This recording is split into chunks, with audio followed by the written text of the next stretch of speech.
हे मॅनिप्युलेशननं निवडून आले आहेत, निवडणूक आयोगाच्या कृपेने निवडून आलेले आहेत, जनतेच्या कृपेने नाही.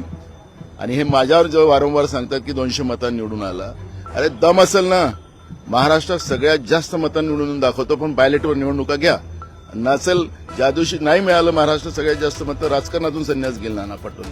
गुजरात स्टाईलमध्ये किंवा पीएमओ स्टाईलमध्ये हे सरकार चालवायचं आहे. त्यांच्या सोबत्यांना केव्हा कुळगटी करायची केव्हा नाही करायची त्यांच्या हातात त्यांनी सगळी चाबूक ठेवलेली आहे. विरोधी पक्षनेते रिक्त आहे दोन्ही सभागृहांमध्ये. हे सरकारच जनतेच्या मतानं नाही बैमानी निवडून आलेलं सरकार आहे. आणि या सरकारला लोकशाही पूर्ण पायदळी तुडवायची आहे, ही मानसिकता या सरकारची आहे. यांच्या केंद्रीय सरकारची तीच मानसिकता आहे. आणि त्याच्यामुळे महाराष्ट्राच्या परंपरेला जी विधिमंडळाची जी परंपरा होती त्या परंपरेलाच काळीमा फासण्याचं काम राज्याचं महायुतीचं फडणवीसाचं सरकार करते आहे, असं चित्र आपण पाहतो आहे. हा शाहू फुले आंबेडकरांचा महाराष्ट्र आहे. आणि या महाराष्ट्रामध्ये विधिमंडळामध्ये विरोधी पक्ष नेता नसेल तर लोकशाहीची जी 2 चाक आहेत ती एक चाक यांनी काढूनच टाकलेलं आहे. त्यामुळे या सरकारला नाही जनाची तर मनाची लाज असली पाहिजे.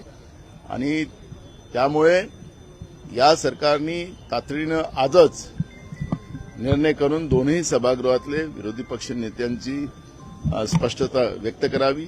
ते विधानसभेच्या अध्यक्षाकडे आपली भूमिका मांडतात आहेत. मला सगळं अध्यक्ष प्रणाली आम्हाला सगळी माहिती आहे.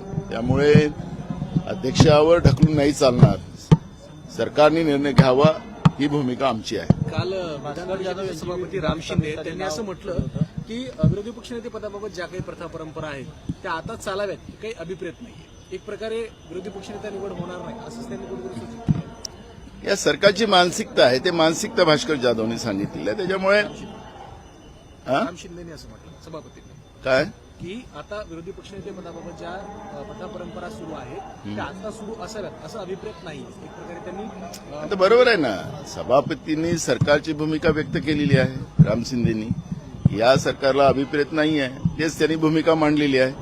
त्यामुळे एकदम स्पष्टता त्याच्यातलीच आपल्याला पाहायला मिळत आहे की आखरी सभापती जे बोलले ते सरकारची भाषा बोलले. त्याच्यातून स्पष्टता झाली की या सरकारला विरोधी पक्षची भूमिका सभागृहात मांडता यावी नाही, सरकारला मोकळं राहावं अशा पद्धतीची भूमिका या सरकारने निर्माण करून ठेवलेली आहे. विधानसभेमध्ये विरोधी पक्षनेते पदासाठी भास्कर जाधव यांचं नाव पुढे होतं. होय, संख्याबळाचं कुठले नियम नाही. मी तुम्हाला सांगतो की महाराष्ट्राच्याच परंपरा, मी देशातल्या नाही, जिथं 2 आमदार विरोधी पक्षाचे होते त्यालाही विरोधी पक्ष नेता पद काँग्रेसने त्या काळात दिलेलं आहे. याचा रेकॉर्ड तपासा. यांना रेकॉर्ड तर विधिमंडळातलं काही लपलं जात नाही. त्यामुळे कुठलीही परंपरा नसतं. 2ला आम्ही देऊ शकलो, तर आता एवढी मोठी संख्या आमची, तर त्याला काय नाही द्यायचं. पण मी सुरुवातीला सांगितलं की हे बैमानी निवडून आलेले आहेत, हे मॅनिप्युलेशननं निवडून आले आहेत, निवडणूक आयोगाच्या कृपेने निवडून आलेले आहेत, जनतेच्या कृपेने नाही. आणि हे माझ्यावर जो वारंवार सांगतात की 200 मतांनी निवडून आला. अरे दम असेल ना, महाराष्ट्रात सगळ्यात जास्त मतांनी निवडून दाखवतो, पण बॅलेटवर निवडणुका घ्या. नसेल, ज्या दिवशी नाही मिळालं महाराष्ट्रात सगळ्यात जास्त मतं, राजकारणातून संन्यास गेला नाना पटोले.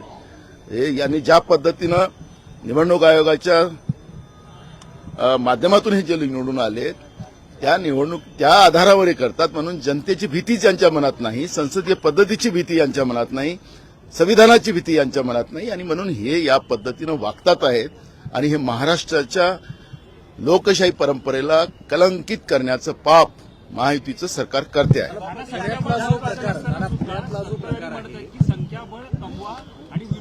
अरे मी सांगितलं, महाराष्ट्रातली परंपरा रही. यांच्या विरोधी पक्षाचे 2 आमदार असताना सुद्धा आम्ही विरोधी पक्ष नेतेपद दिलेलं आहे.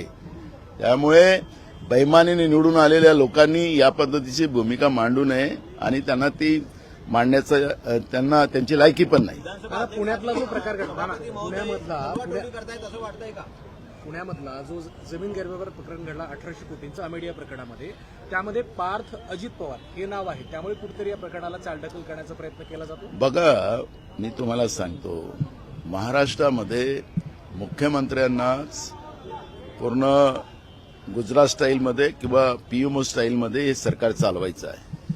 त्यांच्या सोबत्यांना केव्हा कुळगटी करायची केव्हा नाही करायची त्यांच्या हातात त्यांनी सगळी चाबूक ठेवलेली आहे. या मीडिया प्रकरणामध्ये अजित पवाराचाही आवाज बंद करण्यात आला. एकनाथ शिंदेचाही आवाज श्रीकांत शिंदेचा एक मुद्दा काढून कचऱ्यावाला तो काढून त्यांनाही शांत करण्याचं काम झालं. त्यांच्या फायली तयार करून ठेवलेल्या आहेत आणि या फायलीच्या आधारावर हा सगळा खेळ या सरकारचा चाललेला आहे आणि हे महाराष्ट्र कसं विकता येते त्याच्यावर यांचा प्लॅन सुरू आहे. ज्या समितीची घोषणा या संदर्भात चौकशीसाठी करण्यात आली होती त्याला देखील मुदतवाढ मिळाली, परंतु दिग्विजय पाटील किंवा पार्थ पवार या दोघांपैकी कुणाचीही अजून चौकशी झालेली नाही. होणार पण नाही. आम्ही त्या दिवशी सांगितलं की तुकाराम मुंडेच्या अध्यक्षतेखाली कमिटी करा म्हणजे तुम्हाला सगळं उघडकीस येईल. दूध का दूध पाणी का पाणी, पण ते करणार नाही. तुम्ही हा मुद्दा सभागृहात उपस्थित करणार ना, आता येणार सगळे विषय येणार. पण म्हणून तर हे सरकार इथं आलं आणि कसं पळून जाता येईल त्याचं प्लॅनिंग केलेलं आहे. फक्त 1 आठवड्याचं अधिवेशन ठेवलेलं आहे. हेच विरोधी पक्षात होते तर 2 महिन्याचं अधिवेशन व्हावं अशा पद्धतीच्या घोषणा करत होते. आता योगायोगानं नागपूरचेच मुख्यमंत्री आहेत. मग यांना इतक्या लवकर पळ काढायची गरज काय? आणि म्हणून हे सगळे मुद्दे निघू नये. यांचं सगळं जे यांनी भ्रष्टाचार केलेले आहेत ते उघडकीस येऊ नये.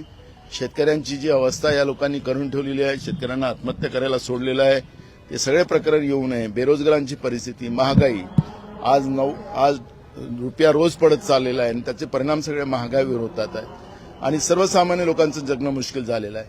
हे सगळे प्रश्न आहेत. पण मुद्दामून हे सरकार इथून बळ काढायसाठी इथं आलेली आहे. फक्त आठवड्याभराचा फेरफटका मारायला इथं सरकार आलेली आहे.